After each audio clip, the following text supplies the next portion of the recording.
ধন্যবাদ। পৃথিবীর যে যেখানে বসে ভিডিওটি দেখছেন, আশা করি সকলে ভালো আছেন। আমি সর্বক্ষণ আশীর্বাদ করি আপনারা সবাই ভালো থাকেন, সুস্থ থাকেন, সুখে থাকেন। তো বন্ধুরা, আজকে অন্যতম একটি পাওয়ারফুল ভিডিও নিয়ে আপনাদের সামনে হাজির হলাম। দীর্ঘদিন যাবৎ অনেকেই চেয়েছেন, অনেকেই বলেছেন। আমি বলেছি আপনাদেরকে যে একটু সময় দিতে হবে, এক এক করে প্রত্যেকের চাওয়াটা আমি পূরণ করার চেষ্টা করব। আমি তো একা, আর আপনারা তো কমেন্টে লেখেন প্রতিনিয়ত, অনেকজনে অনেক কিছুই লেখেন। একসাথে সব কিছু দেওয়া সম্ভব হয় না, তাই আপনাদের কাছ থেকে সময় চেয়ে নিয়েছি। সেই সময় মতো আপনাদের জিনিসগুলি আপনাদেরকে দিচ্ছি। একটু অপেক্ষা করতে হবে, শুধু আপনারা আমার সাথে সংযুক্ত থাকবেন। আমার সাথে সংযুক্ত থাকলেই আপনাদের চাওয়া আপনারা পেয়ে যাবেন এর সময়। ঠিক আছে? তো আজকে যে বিষয়টা নিয়ে আলোচনা করবো, এত সময় ভিডিওর থাম্বনেল আপনারা দেখেছেন, ঠিক দেখেছেন। আপনি কি চান না আপনার শত্রুর জবানটা বন্ধ হয়ে যাক? অবশ্যই চেয়ে থাকেন। আপনি কি ভাবেন আপনার কোনো শত্রু নেই? আপনার কোনো শত্রু নেই? আপনার শত্রু আছে। আপনি নিজেই জানেন না যে আপনার শত্রু আছে। শত্রু নাই পৃথিবীতে এমন কোনো লোক নাই, প্রত্যেকটা লোকের শত্রু আছে। তো বন্ধুরা, সেদিকে দৃষ্টি করে আজকের ভিডিওটি সহজ সরলভাবে ভিডিওটি দিয়ে কাজ করবেন আপনারা। ঠিক আছে? আমি একটু একটু করে আজকে আপনাদেরকে বুঝিয়ে দেবো যে শত্রুর জবান বন্ধ করতে হলে আপনাদের কি করণীয়। একবারে সংক্ষিপ্তভাবে, এর থেকে সহজ কোনো পদ্ধতি বা প্রতিক্রিয়া নেই। শুধু আমি যেভাবে বলে দিব, সেই নিয়ম মতো যদি কাজটু করতে পারেন, আপনারা নিজেরা সাকসেস হতে পারবেন। আপনার মহাশত্রু যত বড় শত্রুই হোক না কেন, আপনি তাকে সহজেই তাকে ঘায়েল করতে পারবেন, কন্ট্রোলে আনতে পারবেন। তো বন্ধুরা, এই যে পাওয়ারফুল ভিডিওগুলি আমি সবসময় নিয়ে থাকি, তাই যারা এখনো আমার এই চ্যানেলটি প্রথমবারের জন্য দেখছেন, আগে কখনো দেখেননি, তাদেরকে বলছি, আমার এই চ্যানেলটি একটি প্রশিক্ষণীয় চ্যানেল। এই চ্যানেলে তন্ত্রমন্ত্র, যন্ত্র, গাছগাছড়ায়, রোগ মুক্তি, বান বিদ্বেষণ, বশীকরণ, উচ্চটান, মারণ থেকে শুরু করে ভালো মন্দ সব ধরনের ভিডিও আমি আপলোড করে থাকি আপনাদের জন্য। তাই যারা এখনো চ্যানেলটি সাবস্ক্রাইব করেননি, চ্যানেলটি সাবস্ক্রাইব করুন, পাশে থাকা বেল আইকনটি বাজে নোটিফিকেশন অন করে চ্যানেলটি লাইক দিয়ে দিন, যাতে আমি নতুন ভিডিওগুলি আপলোড করার সাথে সাথে সবার আগে সর্বপ্রথম আপনার কাছে চলে যায়। আপনি কি আগে ভিডিওটি চান না? এই চ্যানেলের সাথে আপনি যুক্ত থাকলে এই চ্যানেল থেকে তন্ত্রমন্ত্র, যন্ত্র শিক্ষা করে ভালো একটা কবিরাজ হতে পারবেন, মানব কল্যাণে আপনি কাজ করতে পারবেন। আমি কাউকে পার্সোনালি শিক্ষা দিই না, আমি এই চ্যানেলের মাধ্যমেই সবাইকে শিক্ষা বা বুঝিয়ে দেওয়ার চেষ্টা করি। ছোট্ট একটা ইউটিউব ভিডিও, তাই না? ইউটিউবে ছোট্ট একটা ভিডিও, এই ছোট্ট একটা ভিডিওর মাঝে অনেক কিছু বলা সম্ভব হয়ে ওঠে না। আপনারা সেই ধৈর্য সহকারে সেই জিনিসটি আপনারা দেখবেন, বুঝবেন, বুঝে শুনে কাজ করবেন, সেই সময়টুকু আপনাদের হাতে হয় না। তাহলে কি কাজ শিখবেন বলুন? একজন গুরুর কাছ থেকে কিছু শিখতে হলে, কিছু জানতে হলে, কিছু বুঝতে হলে আপনার তো একটু সময় অন্তত দিতে হবে, তাই না? আমি তো আপনাদের কাছে টাকা চাইনি যে আপনারা টাকা দেন, আপনারা পয়সা দেন, আপনারা এটা করে সেটা করে, সেটা বলিনি। আপনাদেরকে এই ভিডিওর মাধ্যম দিয়ে যে জিনিসগুলি বুঝিয়ে দেওয়া হয়েছে, সেই জিনিসগুলো বুঝে আপনারা অল্প অল্প করে বুঝবেন। একটা ভিডিও 2 থেকে 3 বার দরকার হয় দেখবেন, কথাগুলো বুঝবেন, বুঝে শুনেই সঠিক জায়গায় এসে মনটাকে স্থির করে কাজ করবেন। একটা কাজও আপনার দ্বারা ভুল হবে না, প্রত্যেকটা কাজ আপনি সাকসেস হতে পারবেন। এটা তন্ত্র জগতের একটি নিয়ম। এই তন্ত্রমন্ত্র জগৎটা একবারে সহজ না। এটা সবাই যদি করতে পারতো, ফুদিলে হয়ে যেত, তাহলে মনে করেন সবাই করে ফেলতো, কারো কাছে কেউ আসতো না।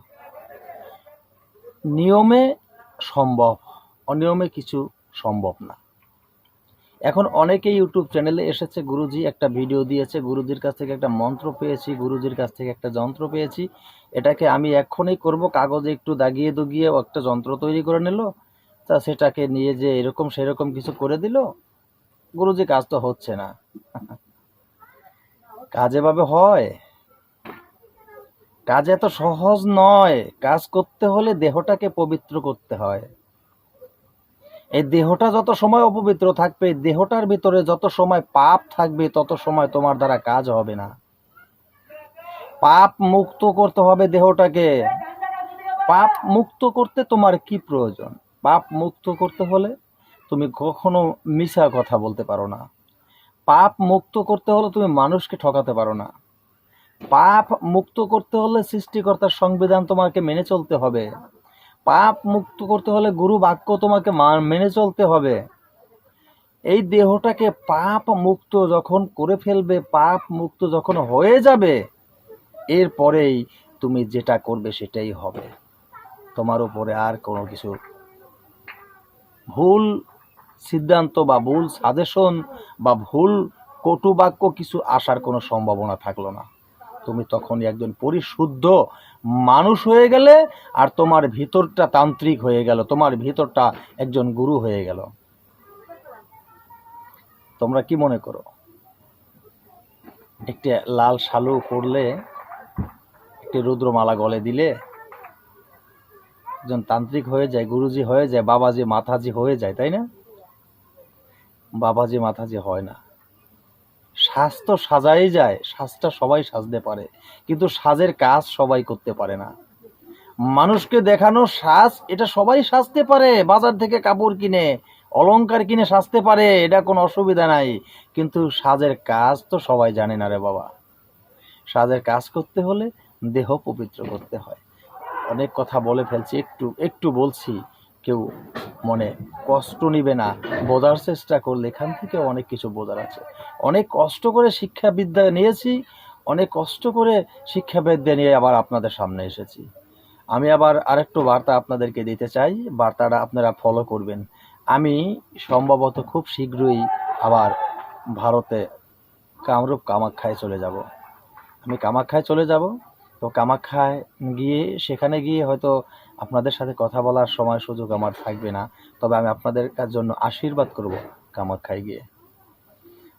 তো আশা করি আপনারা আমার সাথে থাকবেন, আপনারা আমাকে ছেড়ে যাবেন না, কারণ আপনারা আমাকে ছেড়ে গেলে আপনারা ভালো জিনিস পাবেন না। আমি বলে দিলাম, কারণ ইউটিউব চ্যানেলে সঠিক মন্ত্র, সঠিক নিয়ম একমাত্র আমি দিয়ে থাকি। আপনারা খেয়াল করে দেখবেন, সত্য না মিথ্যা। বাবাজি মাথাজি গুরুজি অনেক আছেন, কেউ মন্ত্র দিচ্ছে, নিয়ম দিচ্ছে না। গ্রুপে জয়েন করতে হবে, গ্রুপের এটা খরচ সেটা খরচ দিতে হবে, নাম লাগাতে হবে, ছবি দিতে হবে, আধার কার্ড দিতে হবে, ভোটার আইডি কার্ড দিতে হবে, মানে এক একটা এত বড় নিয়ম মেনে সবাই পারে না। মন মানসিকতা আছে, সবাই গ্রুপ বুঝেই না। আপনার গ্রুপে লোক যাবে কিভাবে? আবার কেউ এই বুক সেমুক পেজ খুলে বসছে, কেউ এখানে ও নাম্বার দিচ্ছে, ওখানে নাম্বার দিচ্ছে, এগুলি কি বলবো, তাদের ব্যাপার, আমি তাদের ব্যাপারে কোনো মন্তব্য করতে চাই না। যে যেরকম কর্ম করবেন, সে কর্ম অনুযায়ী সেরকম ফল ভোগ করবেন। আমি তো আপনাদের সামনে কখনো কোনোদিন বলিনি যে আমাকে একটা টাকা দেন, আমাকে 2টা টাকা দেন, এখানে জয়েন দেন, এটা এরকম সেরকম আগ্রহ বাগ্রহ কোনোদিন বলেছি? কখনো বলিনি। কারণ আমি ওই ইউটিউব ব্যবসা করতে, মানুষের মাথা বাড়ি দিতে, মানুষকে ঠকাতে এখানে আসিনি। আমি যদি সেইভাবে আসতাম, আপনারা কমেন্টে অনেক জিনিস দেখতেন, পেয়ে যেতেন, তাই না? তা ওদের সাথে আমার কোনো পার্থক্য থাকতো কোথায় বলুন তো? ওদের সাথে আমার কোনো পার্থক্য থাকতো না যদি আমি এভাবেই কাজটি করতাম। আমার প্রয়োজন না, আপনাদের আশীর্বাদ আমার প্রয়োজন।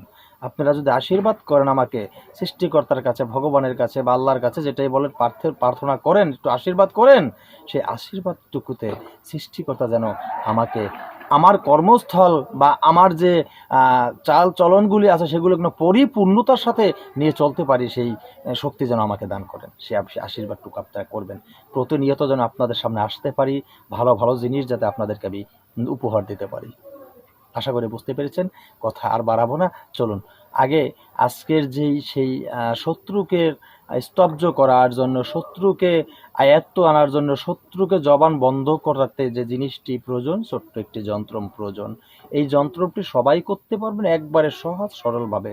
যন্ত্রমের কথা শুনেই কেউ আবার ঘুরে দাঁড়াইবেন না যে গুরুজি এত সময় যে যন্ত্রের কথা বললেন না।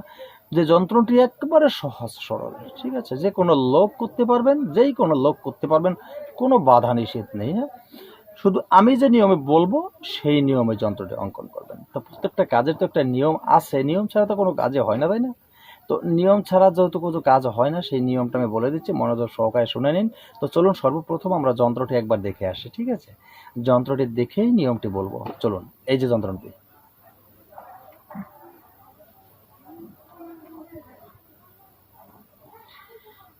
আশা করি যন্ত্রটি আপনারা দেখেছেন। ঠিক এই যন্ত্রটি আপনাদের প্রয়োজন হবে, এই ছোট্ট যন্ত্রটি দেখেছেন তো?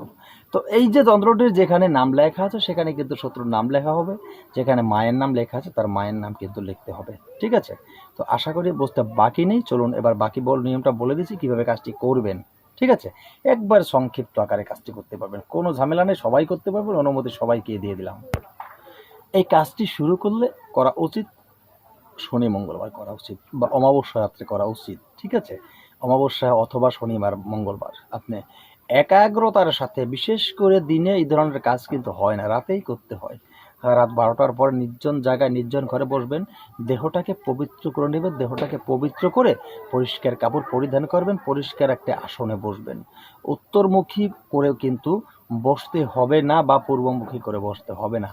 আপনারা জানেন তো, অনেকেই জানেন না, শত্রুর কাজ করতে হলে দক্ষিণ দিকে মুখ করে কাজ করতে হয়। তো দক্ষিণ দিকে মুখ করে বসবেন, দক্ষিণ দিকে মুখ করে বসে আতর, গোলাপ, লবান এগুলি সব সুন্দরভাবে আপনারা প্রস্তুত করে সেটা সরিয়ে ছিটিয়ে নেবেন। এরপরে আপনি সেখানে মোমের বাতি জ্বালাবেন। এরপরে আপনি আপনার ওই আসনে বসে, আসন সিদ্ধ করার জন্য যে আমি যে যন্ত্র বা ভিডিও দিয়েছি সেই নিয়মে আসন সিদ্ধ করে নেবেন। আপনার গুরুর মন্ত্র জানা থাকলে গুরু মন্ত্র এক মালা পাঠ করে নেবেন, ইষ্ট মন্ত্র এক মালা পাঠ করে নেবেন।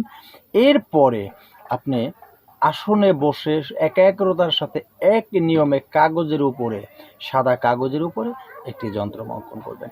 এখন প্রয়োজন আসতে পারে, গুরুজি কিসে দিয়ে আমি সাদা কাগজের উপর যন্ত্র অঙ্কন করব?